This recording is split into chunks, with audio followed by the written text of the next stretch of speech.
Capítulo 1. El susurro en la madera rota. Nadie lo creyó la primera vez que lo conté. ¿Cómo iban a creer que un crucifijo, carcomido por los años, en una capilla abandonada, había hablado? Sin embargo, aquella noche sigue ardiendo en mi memoria como si acabara de ocurrir. El viento soplaba entre las rendijas del techo, llevando consigo un olor a humedad y cera vieja. Yo había entrado en la capilla buscando refugio, convencido de que solo encontraría polvo y silencio. Pero lo primero que me golpeó no fue el frío ni la oscuridad, sino la sensación de que no estaba solo. El crucifijo colgaba torcido, con la madera resquebrajada, como si alguien lo hubiera intentado arrancar y no hubiera tenido la fuerza suficiente. La figura de Cristo estaba desgastada. Sus ojos vacíos parecían mirarme directamente. Y entonces lo escuché. Un susurro, bajo, áspero, como si las fibras de la madera se desgarraran para formar palabras. No terminó, murmuró la voz. Me quedé paralizado. Pensé que era el eco del viento. Pero el susurro volvió, más claro esta vez. Y sentí como la sangre se me helaba en las venas. No terminó, la primera revelación. Mis rodillas flaquearon. Recordé lo que los sacerdotes siempre repetían, la revelación de Cristo había sido completa, perfecta, cerrada para siempre. Sin embargo, aquella voz, salida de labios de madera, me estaba diciendo lo contrario. Traté de convencerme de que deliraba, que el hambre o el cansancio me jugaban una mala pasada. Pero de pronto, la cruz empezó a sangrar, no de las llagas de las manos ni de los pies, sino de la boca tallada en la madera. Una gota espesa descendió lentamente, manchando el altar. El aire cambió. El silencio de la capilla se volvió sofocante, como si todo a mi alrededor esperara mi reacción. Quise huir, pero mis piernas no respondían. La voz se alzó de nuevo. Ya no un susurro, sino un mandato. Escucha, porque lo que vendrá no está escrito. El crucifijo vibró como si un corazón latiera dentro de él. Y comprendí con un terror indescriptible que estaba siendo testigo de algo prohibido, algo que no debía revelarse. Esa noche, juré que nunca lo contaría. Pero lo que callamos no muere, se hace más fuerte. Y hoy, mientras escribo estas palabras, sé que fue en ese instante, frente a la madera rota y la sangre que no debía existir, cuando comenzó la segunda revelación. Capítulo 2. La sangre que no venía de Cristo. Desde aquella noche no pude dormir en paz. Cada vez que cerraba los ojos veía el crucifijo sangrando, goteando sobre el altar como si me señalara directamente. Me repetía que todo había sido una alucinación, pero mis manos todavía temblaban, y el olor metálico de aquella sangre seguía impregnado en mi memoria. Al día siguiente regresé a la capilla. No sé si fue curiosidad o un impulso que no podía resistir. El silencio era aún más espeso que la noche anterior, y el polvo parecía haberse multiplicado. Sin embargo, el altar estaba limpio. Demasiado limpio. Como si alguien hubiera borrado toda evidencia. El crucifijo colgaba recto esta vez.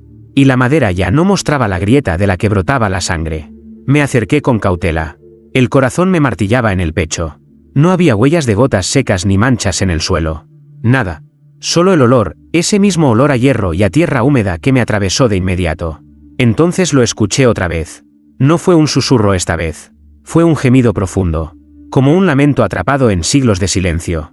La boca tallada del Cristo se abrió ligeramente, y de allí no brotó sangre roja, sino un líquido oscuro, espeso, casi negro. Me aparté de un salto, horrorizado. Esa sangre no parecía humana.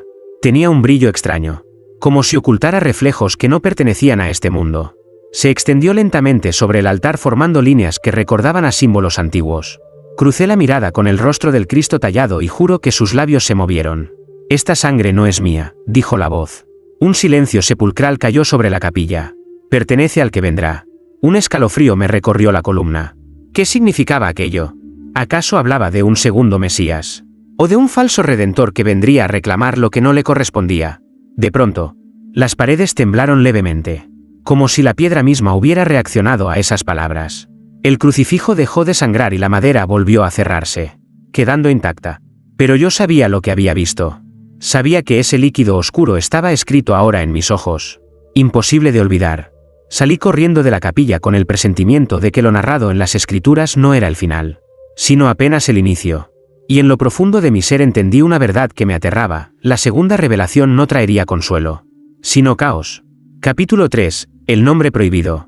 Los días siguientes fueron un tormento. No importaba lo que hiciera, la voz del crucifijo seguía resonando en mi cabeza. Esta sangre no es mía, pertenece al que vendrá. Era como un eco constante. Una campana invisible que repicaba dentro de mi cráneo. Una madrugada. Incapaz de soportar más. Regresé a la capilla. La encontré igual de silenciosa. Igual de desierta. Pero con una diferencia, había velas encendidas en el altar. Nadie en el pueblo se atrevía a entrar allí desde hacía años. Y sin embargo las llamas ardían frescas. Como si alguien hubiera estado rezando hacía instantes. El crucifijo me esperaba. No sangraba. No crujía. Pero en el aire flotaba un susurro que no necesitaba labios para hablar. Mis rodillas cedieron cuando la voz me atravesó con una claridad escalofriante. Escucha el nombre que jamás fue permitido. El viento enmudeció. La madera vibró. Y entonces lo dijo. Un nombre que no escribiré aquí. Porque al pronunciarlo mi garganta se cerró como si se negara a traicionarme. Era un sonido antiguo. Demasiado pesado para la lengua humana. Una palabra que ardía como fuego y helaba como muerte al mismo tiempo. Ese nombre no era de Dios. Ni del Hijo. Era algo intermedio. Algo prohibido. Como si se tratara de un secreto enterrado entre los dos testamentos. Sentí que los muros de la capilla se agrietaban al escucharlo. Como si ni la piedra quisiera sostener su eco. Él despertará cuando lo invoquen, añadió la voz. Ronca, temblorosa, casi gozosa. Me llevé las manos a los oídos, intentando bloquearlo. Pero el nombre seguía retumbando dentro de mí, tallándose en mis pensamientos como una marca indeleble. De repente, escuché pasos. No estaba solo. Giré y vi a una anciana del pueblo, arrodillada al final del pasillo. Sus labios repetían el nombre prohibido en un murmullo extasiado, como si lo hubiera sabido desde siempre. Cuando levantó la vista hacia mí, sus ojos ya no eran suyos. Brillaban con una luz enfermiza, reflejo de algo que no pertenecía a este mundo. Huí. No recuerdo cómo logré salir, ni cómo mis piernas encontraron fuerza. Solo sé que, desde esa noche, el nombre prohibido se propagó como un veneno. Algunos empezaron a susurrarlo en secreto. Otros lo escribían en las paredes. Y yo comprendí con horror que la segunda revelación no sería anunciada en silencio, sino en voces humanas. Capítulo 4. Los fieles que regresaron de la tumba. El nombre prohibido comenzó a circular en susurros. Primero como un rumor. Luego como una oración clandestina. Nadie admitía pronunciarlo. Pero las paredes de las casas lo repetían en la oscuridad. Y hasta los niños lo murmuraban dormidos. Sin saber por qué. Fue entonces cuando ocurrió lo imposible. La primera vez fue en el cementerio del pueblo. Un sepulturero juró que escuchó golpes desde dentro de una tumba recién cubierta. Creyó volverse loco. Hasta que la tierra se agitó y una mano huesuda emergió. Crispada. Buscando aire. La noticia se propagó como un incendio. En menos de una semana. 3 ataúdes más aparecieron abiertos desde dentro, con sus cuerpos ausentes. No había señales de violencia ni de robo. Solo la huella de que alguien, o algo, había salido caminando. Una noche, yo mismo los vi. Caminaban por la calle empedrada con pasos torpes. Como si las piernas no recordaran el peso de la vida. Sus rostros eran pálidos, marcados por la muerte. Pero en sus bocas danzaba el mismo nombre prohibido. Sus labios resecos lo repetían con devoción. Una y otra vez. Hasta que la voz se les quebraba en un gemido. El pueblo entero se dividió. Algunos huyeron, convencidos de que era obra del demonio. Otros, en cambio, los recibieron como santos, creyendo que eran la prueba viviente de la segunda revelación. Yo no sabía qué pensar. Cada vez que intentaba cerrar los ojos, veía esos cuerpos errantes, sus pupilas vacías reflejando una fe que no parecía humana. Una madrugada, me crucé con uno de ellos. Era un hombre al que yo mismo había visto ser enterrado hacía meses. Se detuvo frente a mí. Me tomó del brazo con una fuerza helada y susurró el nombre prohibido tan cerca que sentí que mi corazón iba a detenerse. Después sonrió. Una sonrisa rota. Y señaló hacia la capilla. Él ya los está llamando. El miedo me paralizó. Entendí en ese instante que la tumba no era un límite. Que la voz del crucifijo había atravesado incluso la frontera de la muerte. Y lo peor no era que los muertos caminaran, sino que caminaban hacia algo. Obedientes. Como si estuvieran convocados para un propósito aún más oscuro. Esa noche el cementerio se convirtió en un desfile de sombras. Y yo supe con certeza que la segunda revelación no solo hablaba de fe, sino de un regreso. Capítulo 5. El Evangelio escrito en lágrimas. Las noches en el pueblo ya no eran las mismas. Entre los vivos y los que habían regresado de la tumba, el aire estaba cargado de un silencio denso. Como si hasta los perros hubieran olvidado ladrar. Nadie se atrevía a nombrar al crucifijo en voz alta. Pero todos sabíamos que lo que ocurría tenía su origen allí. Fue en una de esas madrugadas cuando algo apareció bajo el altar de la capilla, un manuscrito. No era pergamino viejo ni papel moderno. Era una tela áspera, manchada de humedad y sal, como si hubiera sido empapada en lágrimas humanas. Las letras parecían escritas con agua oscura, y aún así brillaban bajo la luz de las velas. Me acerqué con cautela, incapaz de resistirme. El crucifijo permanecía en silencio, pero su presencia se sentía como un peso sobre mi espalda. Leí la primera frase y el mundo pareció temblar. No creas que todo fue revelado. Lo que viste en la cruz fue solo la primera sombra de la verdad. Las palabras me quemaban en los ojos, pero lo más aterrador fue descubrir que no se quedaban quietas. Al apartar la vista y volver a mirarlas, habían cambiado. La frase inicial desapareció y en su lugar había otra. Lo que vendrá no tendrá templo ni altar. Caminará en la carne de los hombres. El manuscrito respiraba. Cada lector encontraba un mensaje distinto, como si las lágrimas que lo habían escrito respondieran al alma de quien lo sostenía. Esa misma noche, otros fieles entraron y, al leerlo, comenzaron a llorar desconsoladamente, como si hubieran recibido una confesión íntima, personalizada, imposible de compartir. Uno de ellos gritó que había leído su propia muerte descrita con detalle. Otro, entre sollozos, dijo haber visto la fecha exacta en que el cielo se abriría para dejar entrar al que venía con la segunda revelación. Yo lo cerré de golpe, aterrorizado, y el manuscrito se deshizo en mis manos como si nunca hubiera existido. Solo quedó una mancha húmeda sobre la piedra, idéntica a una lágrima fresca. El crucifijo habló entonces, por primera vez desde hacía días. El evangelio verdadero no se escribe en papel, se escribe en lágrimas, porque solo el dolor revela lo eterno. Aquellas palabras me atravesaron como un cuchillo invisible. Comprendí que lo que habíamos encontrado no era un libro, sino una herida viva, y que, tarde o temprano, todos tendríamos que leerla. Capítulo 6, la segunda revelación. La capilla ya no era un refugio, sino un corazón palpitante en medio del pueblo. Cada noche, más y más personas se reunían allí, atraídas por algo que ninguno de nosotros podía explicar con palabras. No era fe, era hambre. Un hambre antigua, ardiente, que nos devoraba desde dentro. Esa noche, el crucifijo habló de nuevo. No en susurros, no en lamentos, sino en una voz clara y firme que resonó como un trueno dentro de la piedra. La primera revelación fue incompleta. Fue solo el inicio. Todos caímos de rodillas, incluso aquellos que juraban no creer en nada. El aire olía a cera derretida y a sangre, como si las paredes sudaran. Yo levanté la mirada y vi como los ojos de madera del Cristo brillaban con una luz dorada, viva, como si por fin despertaran después de siglos de silencio. Se os dijo que todo había sido cumplido en la cruz, pero lo verdadero aún no ha comenzado. Un murmullo recorrió a los presentes. Nadie se atrevía a interrumpir, pero la desesperación era palpable. El crucifijo continuó. El Hijo vino a mostrar el sacrificio, ahora vendrá aquel que exige lo que fue prometido. El segundo no traerá redención, sino cumplimiento. Y lo que debéis entregar no son plegarias, sino vuestra carne. Al oírlo, sentí que la tierra bajo mis rodillas temblaba. Una mujer gritó de júbilo, convencida de que había escuchado la voz de Dios. Otro rompió a llorar, golpeando su pecho como si buscara arrancarse el pecado de dentro. Yo solo podía pensar en las palabras, no redención, sino cumplimiento. El crucifijo sangró de nuevo, pero esta vez no era rojo ni negro. Era un líquido plateado, luminoso, que descendía gota a gota hasta el altar. Cada gota producía un sonido metálico, como campanas pequeñas anunciando un destino inminente. Uno de los fieles extendió la mano y tocó esa sangre brillante. Sus ojos se volvieron blancos, y empezó a pronunciar el nombre prohibido con una voz que no parecía suya. Al hacerlo, los muertos que vagaban por el pueblo aparecieron en la entrada de la capilla, de pie, inmóviles, esperando.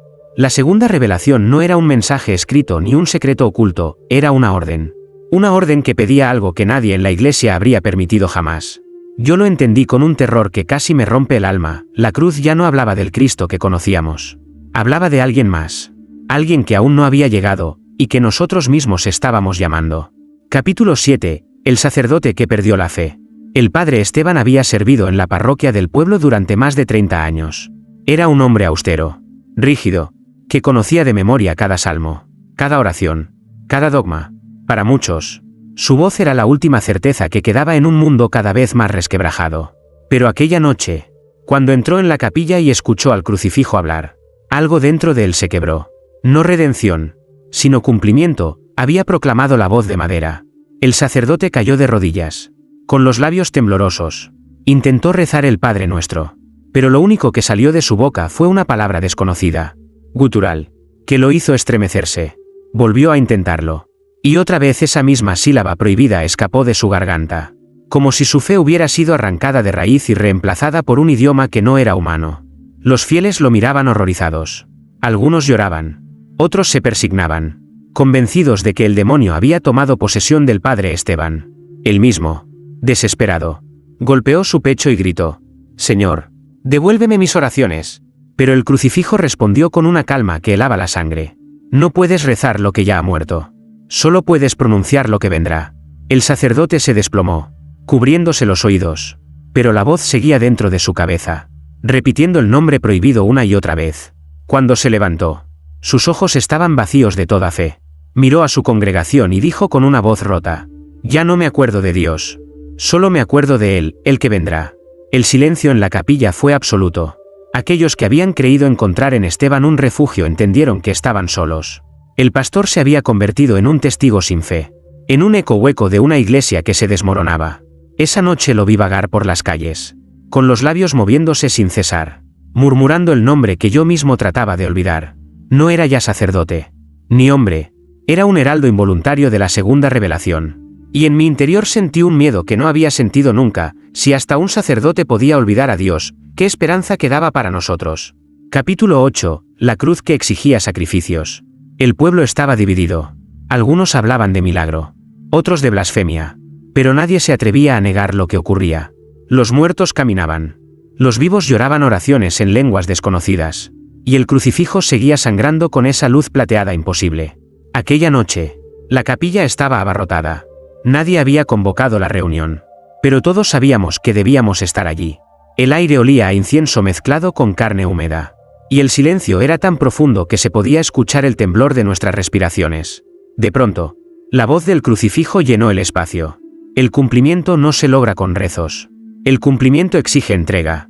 Las velas se apagaron al unísono, y en la penumbra se escuchó el crujir de la madera. La figura de Cristo parecía estirarse, tensarse, como si la cruz misma respirara. Luego, la orden fue pronunciada: «Traedme lo más puro que tengáis». Un escalofrío recorrió la multitud. Nadie entendía con certeza qué significaban esas palabras, pero todos lo sospechábamos. No se trataba de dinero ni de ofrendas. El crucifijo pedía vidas. Un murmullo nervioso estalló entre los presentes. Una mujer, con los ojos enrojecidos de fervor, se levantó de rodillas y llevó a su hija pequeña hacia el altar. El niño lloraba en silencio, aferrado a la falda de su madre. El padre Esteban intentó detenerla, pero las palabras que brotaron de su boca no fueron súplicas ni sermones, sino el nombre prohibido, repetido como un canto inevitable. Yo estaba allí, paralizado, mientras la mujer alzaba a su hija frente al crucifijo. El madero brilló con la sangre plateada, como si aceptara el sacrificio. Pero, en el último instante, la niña extendió sus manos hacia la cruz y tocó la madera rota. No gritó, sonrió. El silencio fue absoluto. El crucifijo habló de nuevo. Aceptada. Un resplandor recorrió la capilla. La niña se desplomó en los brazos de su madre, sin vida, mientras una línea de símbolos brillantes aparecía en el pecho del crucifijo, como si la ofrenda hubiera escrito un nuevo capítulo de aquella revelación. La madre, en lugar de llorar, cayó de rodillas agradecida. Y entonces lo comprendí: la fe había cambiado de dueño. La cruz ya no era símbolo de redención, sino de exigencia. Salí huyendo, con la garganta seca y las piernas temblando. Sabía que pronto habría más sacrificios, y que, tarde o temprano, la cruz no se conformaría con la pureza de un niño, sino que exigiría la de todos. Capítulo 9. El pueblo marcado en la frente. Nadie en el pueblo durmió aquella noche. La imagen de la niña ofrecida al crucifijo se había esparcido como fuego entre nosotros. Unos la llamaban santa, otros mártir. Pero todos sabíamos lo mismo: ya no había vuelta atrás. La segunda revelación nos había alcanzado. La mañana siguiente, un murmullo recorrió las calles. Los primeros en notarlo fueron los niños. Sobre sus frentes había aparecido un símbolo extraño, grabado en la piel como una quemadura invisible. Era una marca luminosa, casi imperceptible bajo el sol, pero que al caer la tarde brillaba como un hierro al rojo vivo. Al principio pensamos que eran solo unos pocos, pero pronto nos dimos cuenta de la verdad. Cada persona que había estado en la capilla la noche del sacrificio llevaba la misma marca. Yo mismo la sentí arder en mi frente al mirarme en un espejo empañado. No había dolor, Pero sí una certeza, aquello no era un adorno. Era una señal de pertenencia. Esa noche, nos reunimos de nuevo en la capilla. Todos llevábamos la marca y, al vernos, supimos que habíamos sido escogidos. El crucifijo habló con una serenidad espantosa.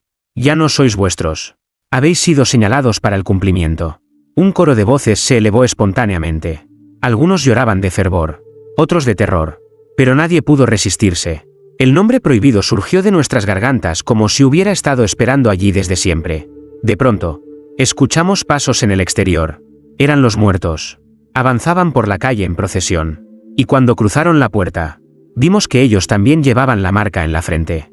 Sus símbolos eran más oscuros, más profundos, como si la carne muerta hubiera aceptado con mayor devoción lo que los vivos aún temían. El padre Esteban se adelantó, con los ojos perdidos y la voz quebrada. La marca no distingue entre vivos y muertos. Solo distingue entre los que obedecen y los que no. Un silencio helado cayó sobre todos. Nadie se atrevió a preguntar qué pasaría con los que no la llevaban. Pero en el fondo lo sabíamos, no sobrevivirían a la segunda revelación. Esa noche, mientras regresaba a mi casa, vi como algunos intentaban cubrir sus frentes con telas, como si pudieran ocultar lo inevitable. Pero el resplandor atravesaba la tela, iluminando la oscuridad como un faro maldito. Comprendí entonces que la marca no era solo un signo, era un pacto grabado en carne viva. Lo peor, un pacto del que nadie podía escapar. Capítulo 10. El espejo que devolvía la otra cara de Cristo. La marca en la frente ardía cada vez con más fuerza, como si respondiera a un llamado silencioso que ninguno de nosotros podía comprender. Yo intentaba ignorarla, vendarla, cubrirla con hollín, pero siempre reaparecía, brillante, ardiente, recordándome que ya no era dueño de mí mismo. Una noche, la capilla nos convocó de nuevo. Nadie tocó las campanas, nadie envió mensajes, y aún así, todo el pueblo acudió como si una fuerza invisible nos arrastrara. El crucifijo guardaba silencio, pero en el altar había algo nuevo, un espejo ovalado, enmarcado en hierro ennegrecido, apoyado contra la pared. Nadie lo había visto antes. Al principio pensamos que era un objeto olvidado en la sacristía, pero cuando una mujer se acercó y miró su reflejo, el aire se cortó. Su rostro no era el suyo. En el espejo no aparecía ella, sino un Cristo de labios torcidos, con una sonrisa oscura y los ojos brillando como carbones encendidos. El grito de la mujer sacudió a todos. Sin embargo, uno tras otro fuimos acercándonos, incapaces de resistir. Y todos vimos lo mismo, un Cristo distinto. No el mártir del Gólgota, sino otro, sonriente, triunfante, como si llevara siglos esperando que lo miráramos de frente. Cuando llegó mi turno, me quedé helado. En el espejo vi mi propio cuerpo arrodillado, pero en lugar de mi rostro estaba aquel Cristo oscuro, pronunciando sin mover los labios el nombre prohibido. La voz resonó dentro de mí, como un eco arrancado de mis entrañas. No creas en la cruz rota, cree en lo que despierta detrás de ella. Sentí que el suelo se me desvanecía. Quise apartarme, pero mis manos se aferraron al marco como si mi carne misma necesitara aquella visión. La marca en mi frente ardió tanto que pensé que se abriría en llamas. El padre Esteban habló entonces, con un tono que ya no era humano. Ese es el rostro verdadero, el que nunca os mostraron, el que espera vuestro sacrificio para caminar entre nosotros. Al escuchar sus palabras, la multitud cayó de rodillas, algunos sollozando, otros riendo como poseídos. Yo retrocedí, con la sensación de que cada vez que alguien miraba el espejo, un pedazo de su alma quedaba atrapado en el reflejo. Esa noche supe que el Cristo que nos habían enseñado a adorar no era el único. Había otro, oculto, esperando. Y lo más aterrador era que el espejo no mentía, ese otro Cristo estaba dentro de cada uno de nosotros, aguardando el momento de salir. Capítulo 11. El secreto que derrumbó la capilla. La capilla se había convertido en el centro de todo. Ya no era un lugar de culto, sino un pozo oscuro que devoraba al pueblo. Cada noche el espejo revelaba la otra cara de Cristo. Cada día las marcas en nuestras frentes ardían más, y la voz del crucifijo nos guiaba como un pastor sin misericordia. Pero aquella noche ocurrió algo distinto. Un joven monaguillo, apenas un muchacho que aún no había conocido el pecado, entró corriendo con un cuaderno en las manos. Sus ojos reflejaban una mezcla de miedo y desafío. Se arrodilló frente al altar y gritó: «Lo he escrito lo que el crucifijo no quería que supiéramos». Todos guardamos silencio. El muchacho abrió el cuaderno y comenzó a leer en voz alta. Las palabras eran un eco distorsionado de lo que habíamos escuchado en susurros, fragmentos de la segunda revelación. Frases que hablaban de un cumplimiento, de un Cristo oculto detrás del Cristo, de un sacrificio final que sellaría el pacto. Pero lo más aterrador fue lo último que leyó. La cruz no habla sola. Es la boca de aquel que nunca murió. En cuanto esas palabras resonaron en la capilla, todo tembló. Las paredes crujieron como si una fuerza invisible quisiera partirlas desde dentro. Las velas estallaron. Y el espejo se agrietó con un chirrido insoportable. El crucifijo comenzó a sangrar de nuevo. No en gotas, sino en torrentes de ese líquido plateado que inundaba el altar y caía en cascada por las escaleras. La madera se partió. Y de la boca tallada emergió un rugido que no era humano. Ese secreto no debía ser escrito. El joven gritó, arrojando el cuaderno al suelo. Pero ya era tarde. Las letras se incendiaron solas, ardiendo en un fuego que no consumía papel, sino aire, fe y carne. Muchos cayeron desmayados. Otros corrieron hacia la salida. Yo mismo intenté huir, pero la puerta principal se cerró como golpeada por un gigante. Entonces, lo imposible ocurrió, el techo de la capilla se desplomó. Las piedras cayeron una tras otra, y las columnas, que habían resistido siglos, se partieron en un instante.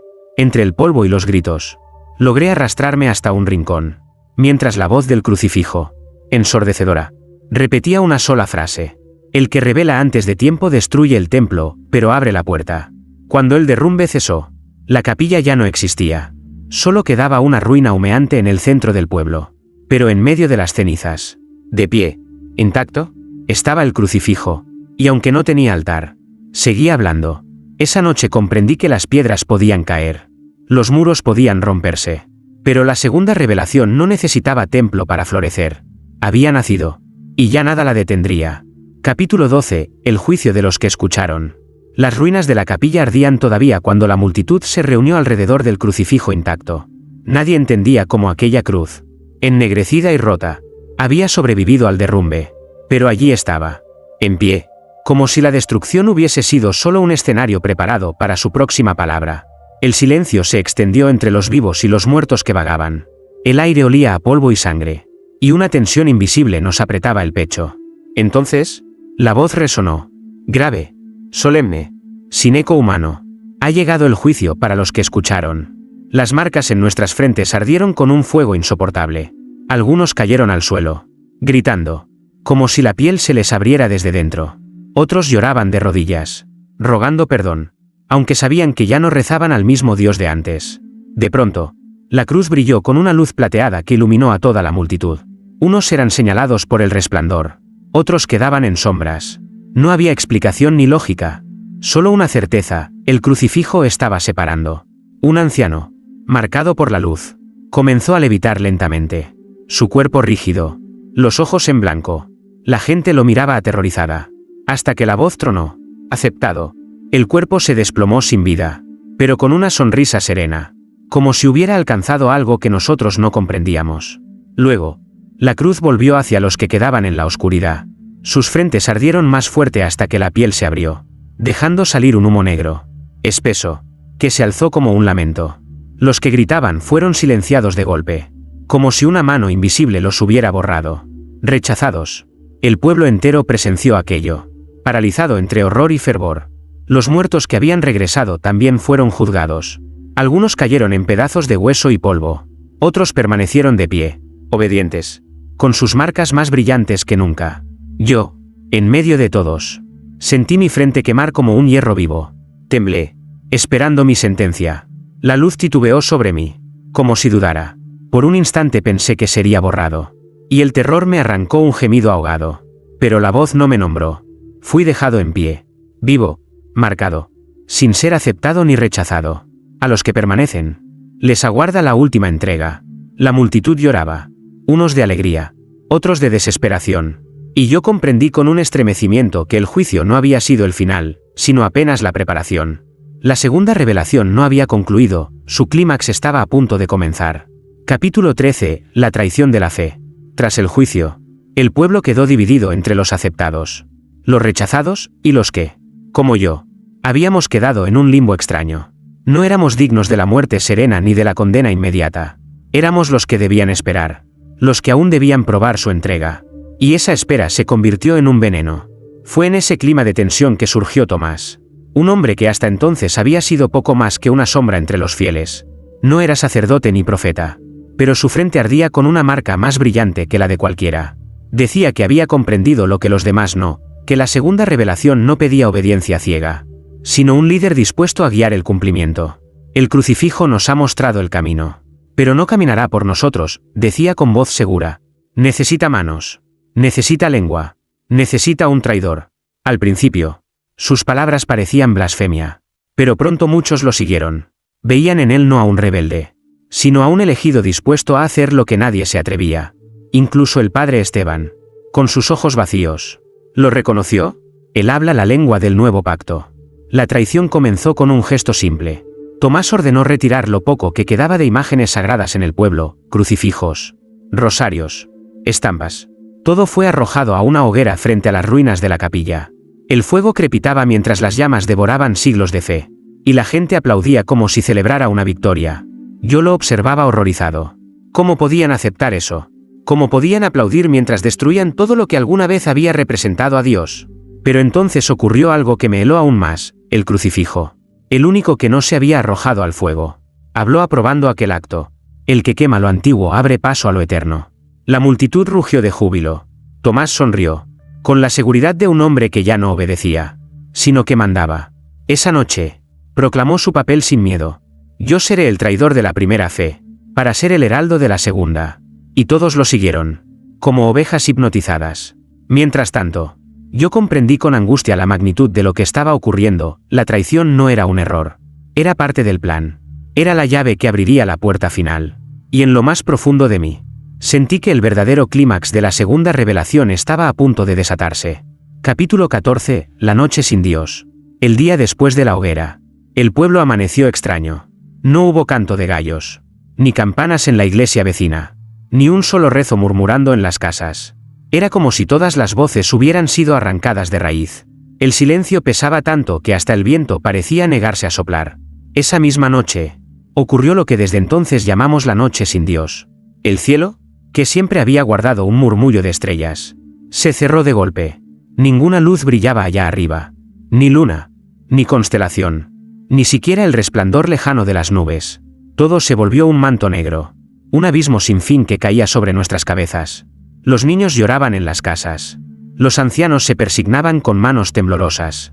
Pero ningún rezo encontraba respuesta.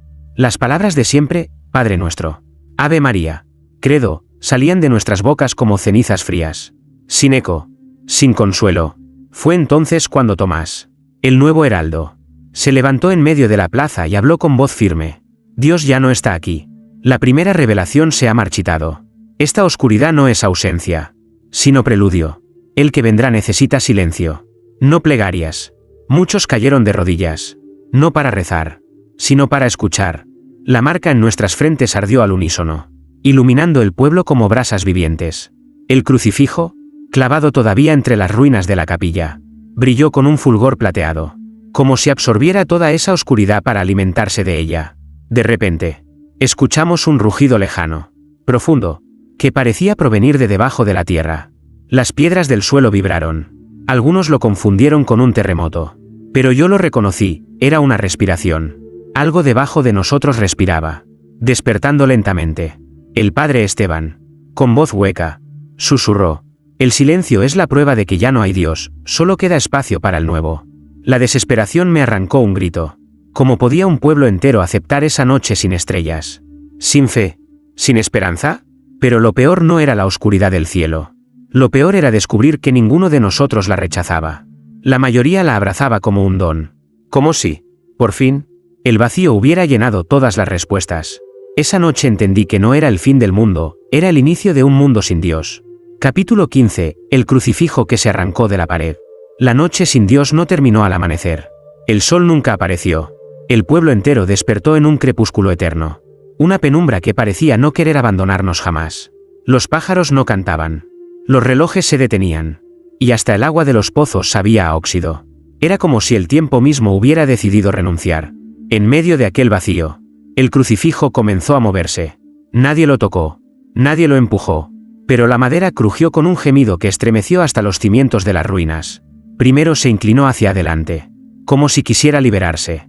Luego, con un desgarrón seco, se arrancó de la pared que lo había sostenido por siglos. Los fieles gritaron de júbilo. Yo grité de terror. La figura de Cristo ya no parecía de madera, la sangre plateada recorría su cuerpo como venas vivas, iluminando cada herida, cada grieta. Sus ojos se abrieron. Y no eran humanos ni divinos, eran pozos sin fondo donde habitaba un resplandor antiguo, más viejo que el mismo mundo. El crucifijo dio un paso. La tierra tembló. He esperado demasiado tiempo, dijo con una voz que no era eco. Ni trueno, ni viento, sino todas esas cosas al mismo tiempo. Tomás, el heraldo, se arrodilló de inmediato, extendiendo los brazos. Señor, hemos preparado tu camino. Somos tuyos. La cruz se inclinó hacia él. Y durante un segundo creí que lo bendeciría. Pero en lugar de eso, lo atravesó con una de sus astillas afiladas, hundiéndola en su pecho. Tomás ni siquiera gritó. Solo sonrió, como si aquella muerte hubiera sido la recompensa más grande. El crucifijo levantó entonces la vista hacia nosotros. Yo no fui quien habló primero. Fuisteis vosotros los que quisisteis escuchar. Las palabras me helaron el alma. Comprendí que nada de aquello había sido impuesto. Habíamos abierto la puerta con nuestra curiosidad, con nuestro deseo de más, con nuestra necesidad insaciable de revelaciones. Nosotros lo habíamos llamado. Los fieles comenzaron a acercarse, uno por uno, ofreciéndose como ofrendas vivientes. El crucifijo los tocaba y sus cuerpos se deshacían en polvo brillante, como cenizas que ascendían hacia el cielo sin estrellas. Cada alma alimentaba su forma, y con cada sacrificio su presencia se volvía más real, más corpórea. Yo corrí, no sé cómo, no sé hacia dónde, pero huí entre las calles vacías, con la certeza de que el mundo entero pronto conocería lo que nuestro pueblo había liberado. Hoy escribo estas palabras con la marca aún ardiendo en mi frente. Sé que la cruz vendrá a buscarme tarde o temprano. Sé que no hay huida posible, porque la segunda revelación ya no es un secreto en un pueblo olvidado, es una herida abierta en toda la humanidad. Y cuando el crucifijo camine entre los hombres sin ocultarse, todos sabrán la verdad, no fue Dios quien cayó, sino nosotros los que lo sustituimos. Epílogo, la herida abierta. Escribo estas últimas palabras con la certeza de que nadie las creerá. ¿Cómo aceptar que lo que veneramos durante siglos no era más que un velo? ¿Cómo admitir que, detrás del madero, había algo esperando pacientemente a que nosotros mismos lo liberáramos? El pueblo ya no existe. Donde antes había casas, risas y campanas, ahora solo queda un silencio que sangra. Los que fueron aceptados se deshicieron en polvo luminoso. Los rechazados fueron borrados de la existencia como si nunca hubiesen nacido. Yo, marcado pero no reclamado, camino entre ruinas que parecen recordarme a cada paso que mi tiempo está contado. La cruz sigue de pie en el centro, avanzando lentamente como un rey sin trono. Cada noche recorre las calles vacías, dejando tras de sí un rastro de símbolos ardientes en las paredes. Nadie los escribe, nadie los pinta. Y sin embargo aparecen, como si fueran cicatrices vivas sobre la piedra. A veces me sorprendo a mí mismo murmurando el nombre prohibido. No quiero hacerlo, pero mi lengua lo pronuncia en sueños. Y al despertar lo encuentro escrito en el polvo, en el agua, incluso en la piel de mis manos. Comprendo entonces que ya no me pertenezco. El crucifijo no se oculta. Camina erguido, con la figura del Cristo transformada, ajena a la misericordia, y sé que llegará el día en que ya no me deje huir, porque su última palabra aún resuena en mí, como un eco que jamás se extingue. No fui yo quien habló primero, fuiste tú quien decidió escuchar. Ese fue nuestro pecado, nuestra caída, haber querido más de lo que se nos dio, haber buscado una segunda revelación, y ahora la herida está abierta. Y de ella mana una verdad que el mundo no podrá contener. Si alguien encuentra estas páginas, no las repita en voz alta, no invoque lo que duerme tras las palabras, porque basta con escuchar para que él regrese.